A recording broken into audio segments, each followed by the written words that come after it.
En este video vamos a explicar brevemente el funcionamiento de una de las 7 grandes leyes del universo, que es la ley de causa-efecto, también llamado el karma.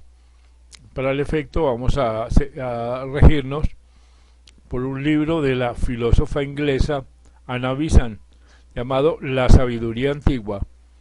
Esta señora Besant fue directora de la Sociedad Teosófica durante muchísimos años. De sus conferencias y conversaciones se publicaron más de 300 libros, y dicha Sociedad Teosófica fue fundada por la también filósofa y experta en religiones comparadas, experta en símbolos, la muy famosa Elena Blavatsky. Ella escribió muchísimos libros, el más importante de los cuales es La Doctrina Secreta, que en 6 tomos es una auténtica enciclopedia de esoterismo. Ella le dio al público en general los conocimientos esotéricos que anteriormente eran solo para los iniciados, solo para los intelectuales.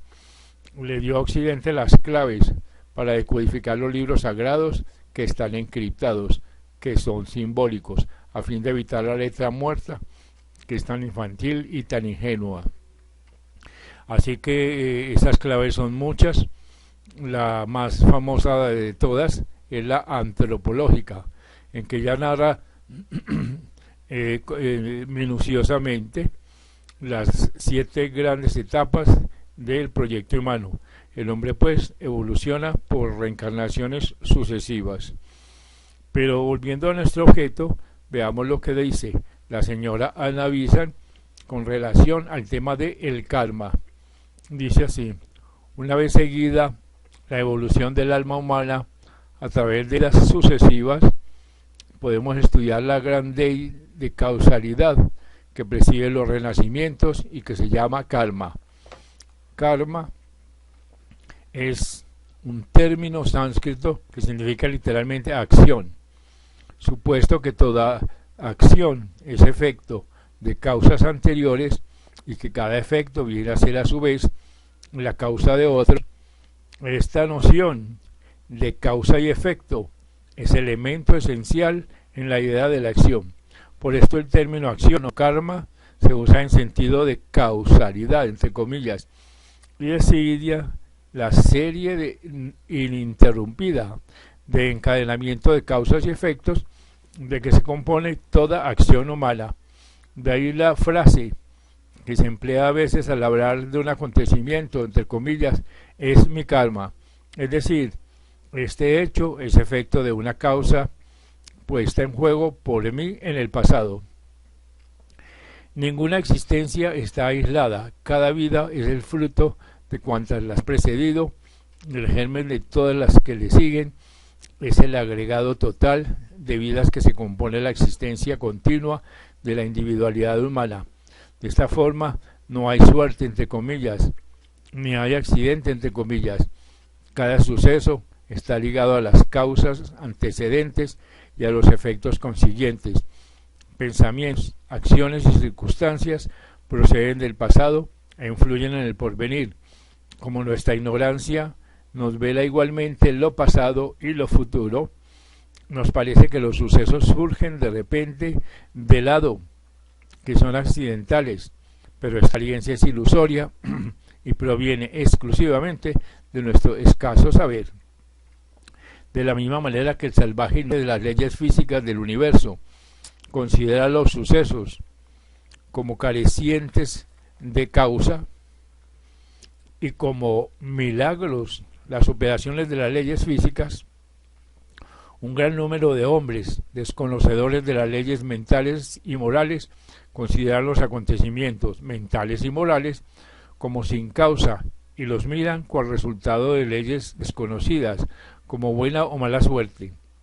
Cuando surge por primera vez en el horizonte del pensamiento humano la idea de una ley intransgredible e inmutable, en el reino hasta entonces vagamente atribuido al hacer, aparece en tal instante un sentimiento de impotencia, como de parálisis mental y moral. El hombre se siente sujeto por la férrea mano de un destino inflexible, y el Kesmet del resignado musulmán, o sea, el destino, parece ser la única forma filosófica posible. Lo mismo sucede y le puede suceder al salvaje cuando su admirada inteligencia concibe por primera vez la idea de una ley física, al ver que cada movimiento de su cuerpo, cada movimiento de la naturaleza exterior, se efectúan por medio de leyes inmutables. Poco a poco llega a saber de estas leyes, fijan las condiciones indispensables de toda acción, sin prescribir por ello la acción misma, de suerte que el hombre permanece siempre libre, aunque limitado por las actividades externas, por las condiciones del plano en que obra. Además, aprende que estas condiciones le subyugan y frustran sus más vigorosos esfuerzos, cuando las ignora o cuando conociéndolas se opone a ellas, pero que las hace sus esclavas y auxiliares cuando las conoce su dirección y calcula sus fuerzas. En verdad, dice la señora Bizan, la ciencia es únicamente posible en el plano físico, porque las leyes de éste son inviolables e inmutables. Sin leyes naturales no podría haber ciencia alguna. Un investigador realiza cierto número de experimentos para conocer cómo opera la naturaleza, y una vez adquirido este conocimiento puede adoptar las disposiciones necesarias para llegar a determinado resultado. Si fracasa, sabe que ha olvidado seguramente una condición imprescindible, que su conocimiento de las leyes no es completo todavía o que se ha equivocado en los cálculos. Vuelve al estudio, rectifica el método, repasa serenamente las operaciones, convencido de que todo problema bien planteado debe responder a la naturaleza con la actitud matemática. El hidrógeno y el oxígeno no le darán agua hoy y ácido prúsico mañana. El fuego que le quema no le helará al día siguiente. Así que si el agua puede ser hoy líquida y sólida mañana, es porque ha cambiado las condiciones circunstanciales, y el regreso a las condiciones primitivas restablecerá el resultado originario. Cada nueva información respecto a las leyes de la naturaleza engendra un nuevo poder, porque todas las energías de la naturaleza se convierten en fuerzas utilizadas en manos del hombre a medida que las comprende. Aquí tiene aplicaciones el proverbio que, entre comillas, reza: saber es poder, pues el uso que puede hacerse de las fuerzas depende del conocimiento que de ellas se tenga, escogiendo aquellas de que quiere servirse, equilibrándose entre sí y neutralizando las energías que se oponen a sus designios. El sabio puede determinar de antemano el resultado y provocar la realización de sus cálculos. Comprendiendo y manipulando causas, puede producir efectos, y así la rigidez de la naturaleza, que al principio parece paralizar la acción humana, puede emplearse por el hombre para producir infinita variedad de resultados.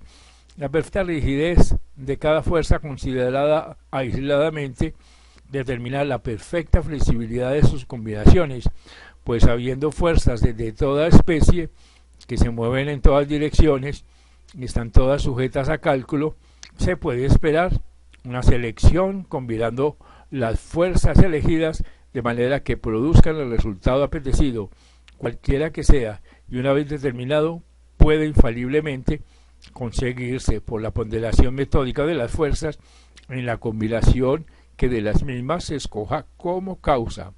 Así que hay que recordar que para conducir así los sucesos y obtener el resultado apetecido es preciso conocer, pues el ignorante camina de tropiezo en tropiezo contra leyes inmutables, viendo fracasar todos sus esfuerzos, mientras que el sabio sigue un orden metódico y prevé, provoca o impide cuanto se relaciona con el anhelado objeto que al fin logra no por azar, sino porque conoce las leyes.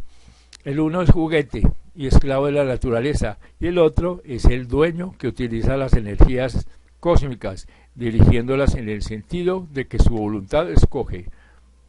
Lo que es verdad en los dominios físicos de la ley, también lo es en los mundos moral y mental, que igualmente son dominios de la ley. También en ellos el ignorante es esclavo y el sabio dueño. También la inviolabilidad y la inmutabilidad, consideradas primeramente como paralizadoras de todo esfuerzo, se reconocen luego como condiciones indispensables de seguro progreso y de previsora dirección del porvenir. El hombre puede llegar a ser dueño de su destino, tan solo porque este destino yace en los dominios de la ley, en donde el conocimiento puede edificar una ciencia del alma y poner en manos del hombre la facultad de gobernar su porvenir y escoger igualmente su carácter y circunstancias futuras. El conocimiento del karma, que parecía paralizar todo esfuerzo, se convierte en fuerza inspirante, en sostén y elevadora fuerza. El karma es, pues, por lo tanto, la ley de causalidad, la ley de causa y efecto. Formalmente, la enunció el iniciado cristiano San Pablo. Dice, entre comillas, no os engañéis, nadie se burla de Dios, porque lo que quiera que el hombre siembre, aquello también recogerá.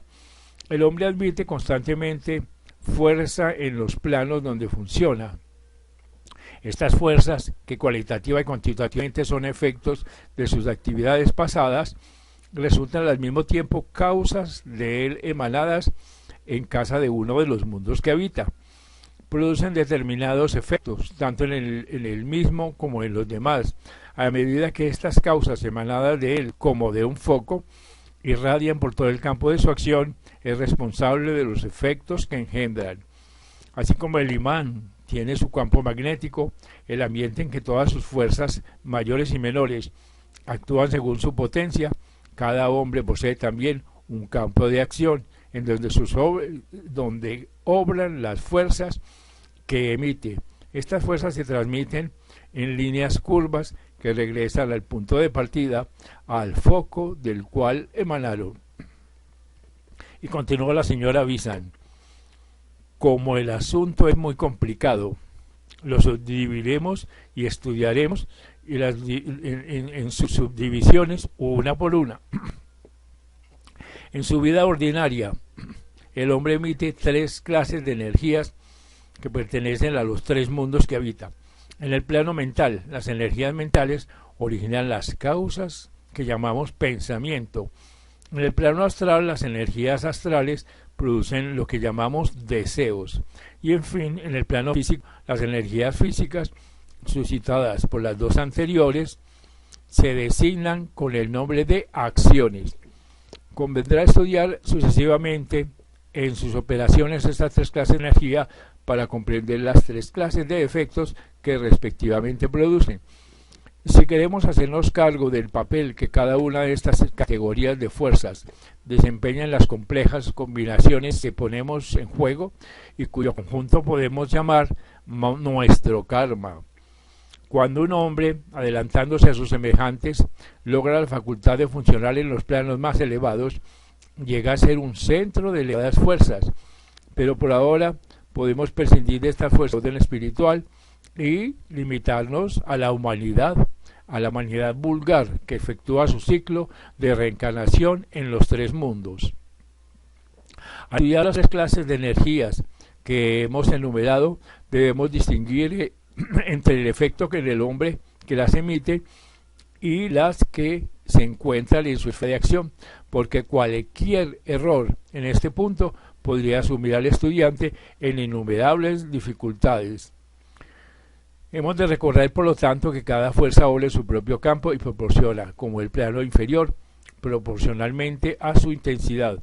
El plano en que se engendra le da su especial característica y al reaccionar en los planos inferiores determina vibraciones de la materia sutil o grosera de dichos planos de conformidad con la originaria naturaleza. El motivo generador de la actividad determina el plano en que permanezca la fuerza. Es necesario distinguir entre, primero, el karma pronto a manifestarse en la vida presente bajo la forma de sucesos inevitables, y segundo, el karma de carácter, que se manifiesta por las tendencias provenientes de la experiencia acumulada y susceptibles de modificarse en la vida presente por la misma potencia, o sea, el ego que los creó en el pasado. Y por último y tercero, el karma en vía de formación, destinado a influir sobre el carácter y los sucesos futuros. Además, hemos de tener en cuenta que al formar su karma individual, el hombre se relaciona con los demás seres, puesto que entra en comparación de grupos diversos como la raza, la nación, la familia, participando del karma colectivo de cada uno de estos grupos y del conjunto de los mismos. Se comprende desde luego que el estudio del karma es sumamente complejo. A pesar de ello, los principios fundamentales de su operación antes expuestos bastan para dar una idea corriente de su alcance general, pudiendo estudiarse los pormenores según no se ofrezcan ocasiones para ello. Lo esencial es no olvidar que el hombre engendra su propia karma, que crea paralelamente sus facultades y sus limitaciones, y que trabajando siempre mediante las facultades que ha creado y bajo el peso de las limitaciones que se ha impuesto, permanece siempre él mismo, la viviente alma, capaz de acrecentar sus facultades o de aminorarlas, de ampliar o de reducir sus limitaciones.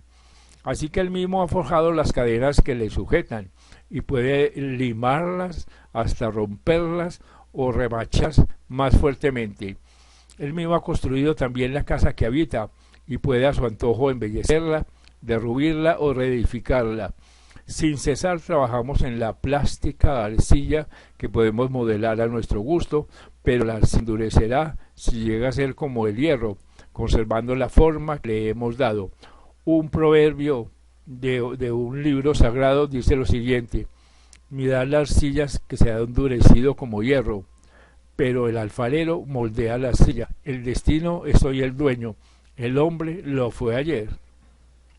Así todos somos dueños de nuestro porvenir, cualquiera que sean los obstáculos que tengamos en el presente como consecuencia del pasado. Vamos ahora a seguir, dice la Visa, en el orden indicado, las divisiones establecidas anteriormente para facilitar el estudio del karma. Y como subtítulo en su libro dice lo siguiente: 3 clases de causas ejercen sus efectos sobre su creador y en todo lo que éste influye. Dice, la primera de ellas, causas, está constituida por nuestros pensamientos.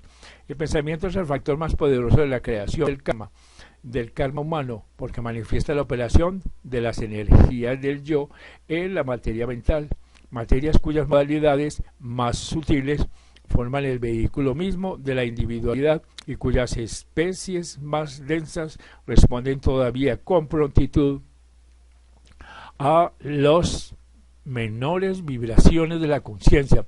Así pues, las vibraciones que designamos con el nombre de pensamiento, consecuencia directa de la actividad del pensador, originan formas de sustancia mental, imágenes mentales que, según hemos visto, modelan el cuerpo mental del pensador. Cada pensamiento modifica este cuerpo y las facultades mentales innatas de cada vida son los resultados de funcionamiento de pensamientos en las vidas anteriores. No hay poder razonador ni facultad mental que no haya sido creada por el hombre mismo con el auxilio del pensamiento pacientemente repetido. Además, ni una sola de las imágenes mentales así creadas se pierde.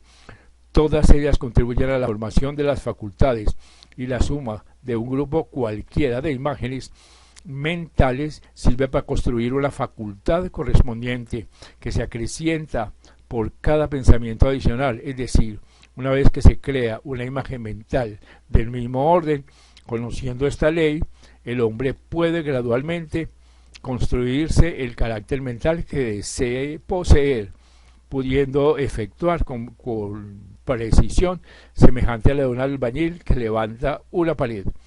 La muerte no interrumpe su obra, al contrario, liberándose de las trabas del cuerpo, faculta el proceso de asimilación de las imágenes mentales en el órgano definido que denominamos facultad.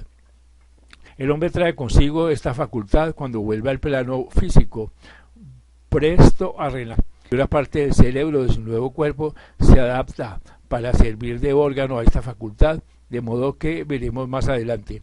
El conjunto de estas facultades constituye el cuerpo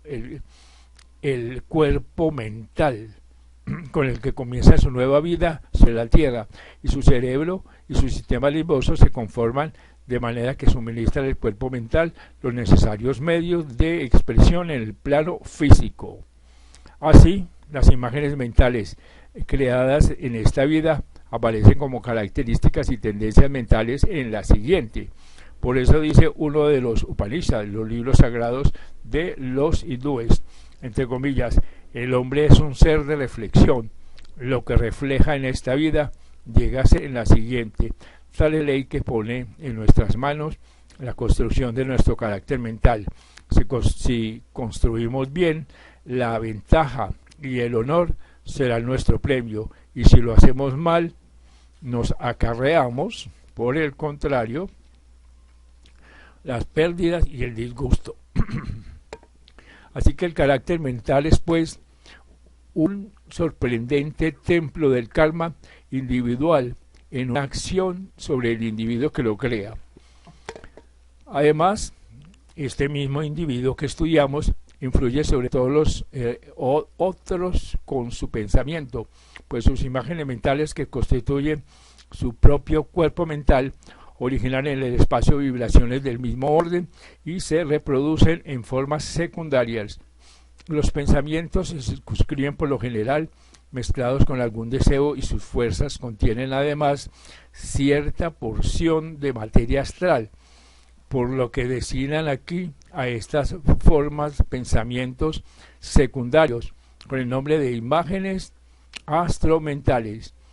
Semejantes formas destacanse del ser que los crea para vivir independientemente, en cierto modo, permaneciendo, sin embargo, en relación con él por lazo magnético. La segunda clase de energías se compone de nuestros deseos, de nuestro apetito respecto de los objetos que nos atraen desde el mundo exterior. Como quiera que en los deseos del hombre hay siempre un elemento mental, podemos entender el término imágenes mentales para de este modo incluir en él que se manifiestan en gran parte la materia astral. Así que los deseos, al obrar sobre el que los crea, construyen y moldean su cuerpo de deseo o cuerpo astral, y labran su destino en el Kamaloka tras su muerte. El Kamaloka es el purgatorio de los cristianos, determinando en fin la naturaleza del cuerpo astral de su próxima encarnación. Cuando los deseos son bestiales, interpelantes, crueles o asquerosos, son causa fecunda de enfermedades congénitas, de cerebros débiles y enfermos que engendran la epilepsia, la catalepsia y desórdenes nerviosos de toda suerte. De ahí proceden también las deformidades y deformaciones físicas, y en los casos extremos las monstruosidades. Los apetitos bestiales de naturaleza normal pueden establecer en el mundo astral lazos que retengan por algún tiempo el ego en su cuerpo astral, formando por tales apetitos en sujeción al cuerpo astral de los animales en quienes sean peculiares dichos apetitos, retardando así su reencarnación. Cuando el individuo no sufre esta pena, su cuerpo astral en forma de bestia imprime a veces la huella de sus características en el cuerpo físico del niño en formación durante el periodo prenatal. Es el origen de los monstruos semihumanos que aparecen de cuando en cuando. Y añade la señora Visan, las imágenes astromentales producidas por los deseos ejercen sobre nuestros semejantes acción análoga a la de las imágenes de igual naturaleza producidas por los pensamientos. Los deseos, por consecuencia, nos ligan también a los demás hombres, nos ligan comúnmente por los poderosos lazos del amor o del odio, pues en el grado actual de evolución los deseos de un hombre vulgar son por lo general más fuertes y sostenidos que sus pensamientos. Desempeñan pues un gran papel en la determinación del ambiente astral de las vidas futuras y pueden ponerle en contacto con algunas personas y someterle a ciertas influencias sin que se pueda sospechar las relaciones que hay entre ellas y él. Supongamos un hombre que emitiendo un pensamiento de odio terrible y vengativo haya contribuido a provocar en otro el impulso del crimen.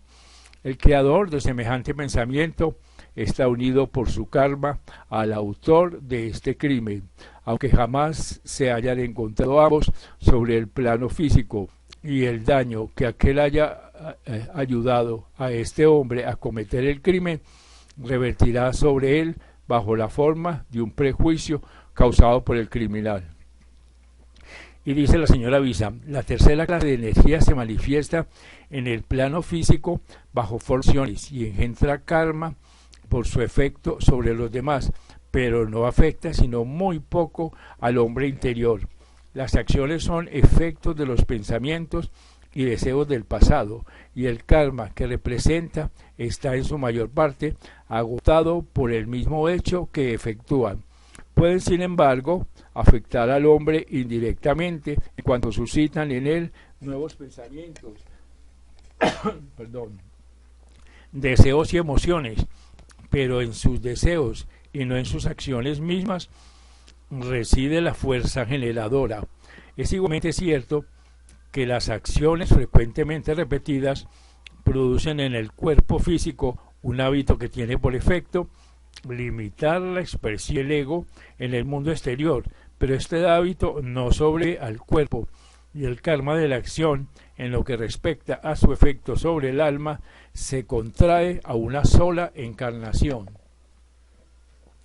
Otra cosa sucede cuando estudiamos el efecto de nuestras acciones sobre los demás, la dicha o la desgracia que causan y la influencia que ejercen como ejemplos. Nos ligan así a nuestros semejantes, gracias a esta naturaleza y a esta influencia, y constituyen por lo tanto un tercer factor en la futura determinación de lo que ha de rodearnos. Son también el factor esencial en la determinación de lo que podría llamarse nuestro medio ambiente no humano. Generalmente hablando, el ambiente material, favorable o desfavorable en que en el mundo, depende del efecto ejercido por nuestras acciones pasadas. Este es pues un resumen de lo que puede ser el karma para los